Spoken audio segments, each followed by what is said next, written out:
Po yun mga idolo, makita natin na sa lalong umuulan siya ay gumaganda yung tubo niya dahil sa ating pag-alaga.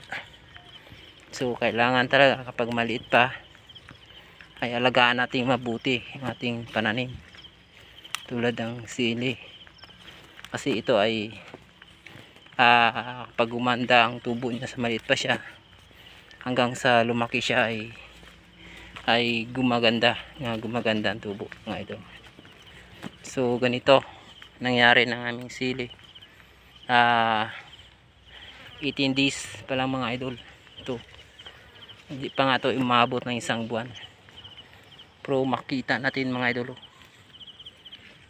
ayun, makita natin talaga mga idol.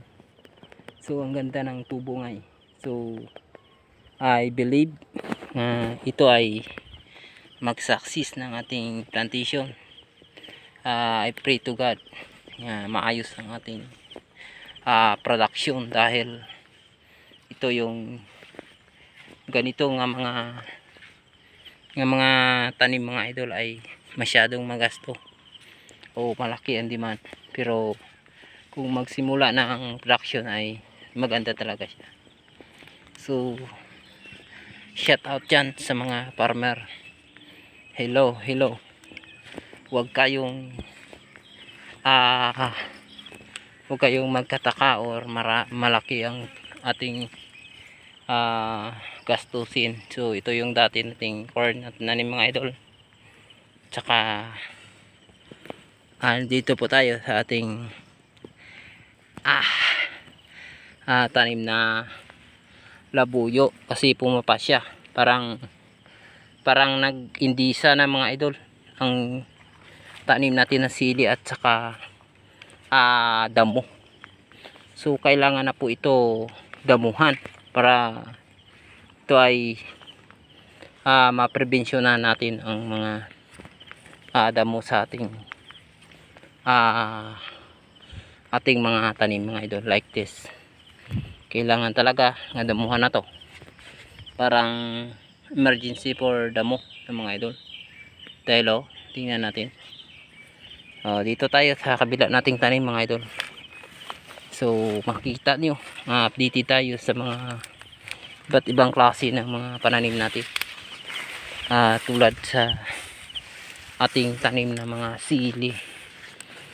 Ito po yung panigang natin na pumangit ang tubo mga idol, ayun pero nakapitas po kami kanina ng 2 sako, almost 50 kilos mga idol. Yun ang pangit ng mga dahon niya, pero nagbunga mga idol sa awa ng ating Panginoon.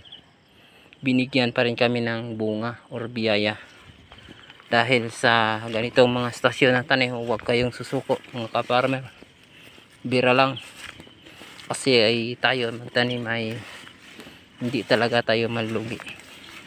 Kung hindi tayo makaginansya ay talagang hindi tayo malulugi mga ito. Babawi yan. Ayan,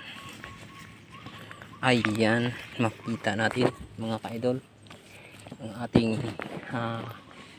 farm plant.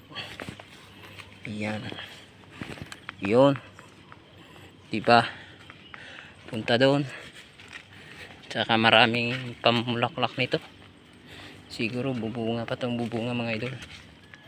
Ayun gumaganda naman performance nito mga idol.